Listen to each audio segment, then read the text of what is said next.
Hello! Welcome to All A+ Essays, the best among the best. My name is Julie and I will be your instructor as we read through roles and responsibilities of a teacher essay. The article source is embedded in the video description below. Feel free to read along. Please note that you can get a custom, plagiarism-free essay for as little as $10 a page at All A+ Essays. The link is in the description.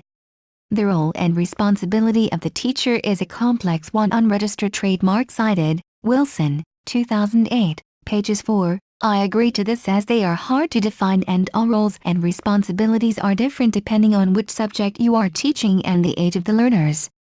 However, my main role is to ensure learners gain their qualifications from the way in which I deliver the subject. I must take into consideration the different learning styles and levels of the learners.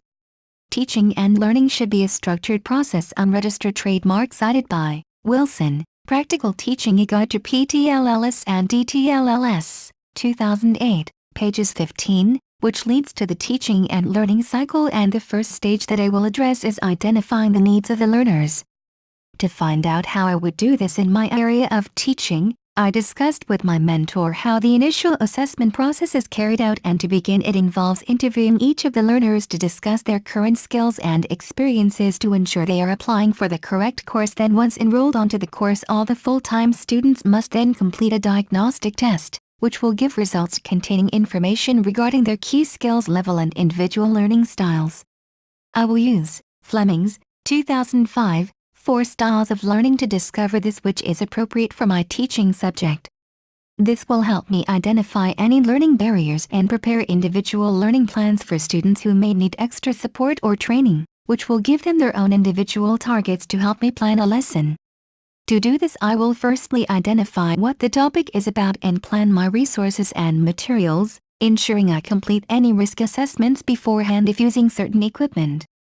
My individual learning plans will help me use differentiation methods to suit all learner unregistered trademark S levels and abilities, and ensuring I adapt to all strengths and weaknesses of each student. However, at the end of a lesson I will recap with the students and reflect on any strengths and weaknesses they may have, which can help me to plan my next lessons. My roles concerning delivering the lessons all begin with the initial planning stage. I must make sure that I accommodate all learning styles by providing different materials and resources that will help contribute to the lesson. In my area of teaching, a lot of the work involves practical work, and to help with the students who prefer to learn through theory, I will start the lesson with an activity quiz, which will also help all learners to engage in the lesson and reflect on what they learned last lesson, making sure there was equal involvement throughout the activity. This will help students feel more confident and motivated. Assessing the students should be a continuing process throughout the year to check they are gaining the knowledge and appropriate skills to complete the course and that they fully understand what is being taught. In my area of teaching, a lot of the assessments are practical. This is so the students can demonstrate their ability by applying the makeup or making hair wefts. Although theory assessments are done either by paper form or on the computer, this helps to see if the students are developing the knowledge as well as in practical form. By doing both practical and theory assessments throughout each unit in the syllabus will help give me valid and reliable results, so I can reassess my own teaching methods to ensure I am identifying and correcting my own mistakes to help guide the students and enable any support that may be needed to help them improve in progress. After each assessment, I will give each student direct feedback so they know how well they are progressing and answer any questions or queries they may have. I think this will help improve their confidence and motivation. The quality assurance is the next stage in the teaching and learning cycle, and this is to ensure that the teaching program is being delivered and assessed consistently, accurately and fairly. It is my role to make sure I know the correct requirements, as this can affect my role as a teacher. I will need to ensure that all my records are well prepared, including my scheme of work, the lesson plan to follow this up, and all assessment results and records of each learner. My mentor had put together a record of each student unregistered trademark S progress to show where each individual was up to in each unit of the syllabus and what level they were working towards. This shows the very fear that the tutor is being observant with each student and keeping records so the tutor can identify the strengths and weaknesses of each student. When teaching, you are also learning about yourself. Unregistered trademark.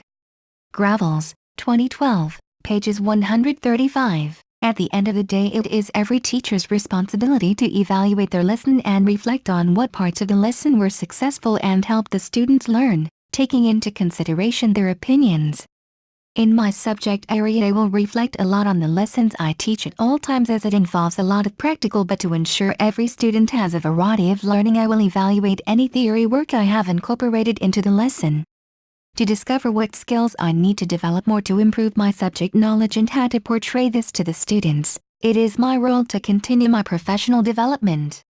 I will attend any events or training programs to update my subject knowledge or gain new teaching methods. I will also attend regular meetings to discuss any changes that may occur to the curriculum or organization that may affect my teaching. I must ensure that any opportunities for professional development I undertake are documented in some way to reflect upon. Thank you for taking your time to listen to me. I hope you enjoyed learning about roles and responsibilities of a teacher essay as much as I did. Kindly remember that you can get a custom, plagiarism-free essay at All A+ Essays for as little as $10. The link is in the description. See you next time.